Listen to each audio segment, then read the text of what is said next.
sometimes is a little misleading because it will probably 90% of your time you're really going to be spending in Quant. Quant my way.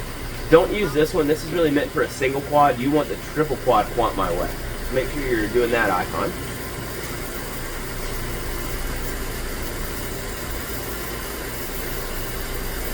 Alright, so what's going to happen in here is I'm going to build a batch.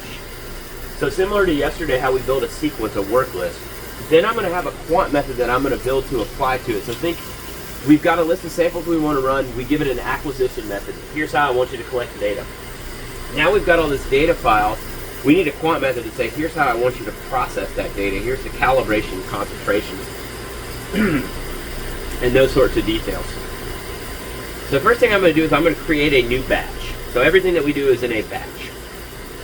So I'm going to say, okay, let me find your data from last night. So I'm going to go into data, and then we should have had a training cal right here. So I'm going to open up this training cal. Here's all of our calibrators we ran last night. So I'm going to give this a batch file name. Excuse me. I'm going to say training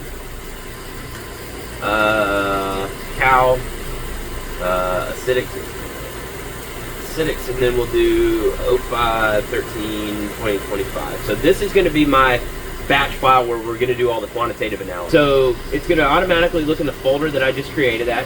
Here's all the samples that we ran last night. So I'm going to add that.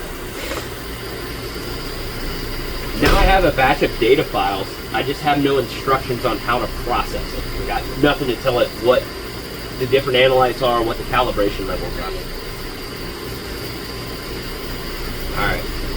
So next what I'm going to do is I'm going to say new, because I'm building a new method from scratch. So I'm going to say new, and I'm going to say new method from acquired MRM data. I want to use as much of your acquisition method to help me build this processing method. So when I do that, what I'm going to do is I'm going to select a high-end calibrator. And for some reason this doesn't always go back to the folder that your data is in, so just be aware and double check that you're in the right location. So I'm going to come back here to my cal curve, and I'm going to say, give me calibrator 6. I want something of high concentration, but I don't always want to pick the highest one here because you guys will see a little bit later with your ion ratios why I do it that way. So I'm going to pick cal 6. There were 7, but you're picking 6. Yep. Yeah, because you don't want those ones at the very end. Exactly. You're going to see the outliers of your ion ratios at the high and low end. I would pick the third highest calibrator. Typically what my goal is going to be. And when you're picking this, what does it tell the system by picking the... So now it knows, so it brings in your acquisition. So now notice all my analytes are here. Here's delta 9, here's THCA, here's the deuterated. So it knows what these analytes are, and it knows the retention times that we, or it knows what the analytes are, and I'm going to make sure it's picking the retention times correctly. So we're using it as a way to pull in as much of your acquisition method as we can to say these are all these analytes that we're identifying.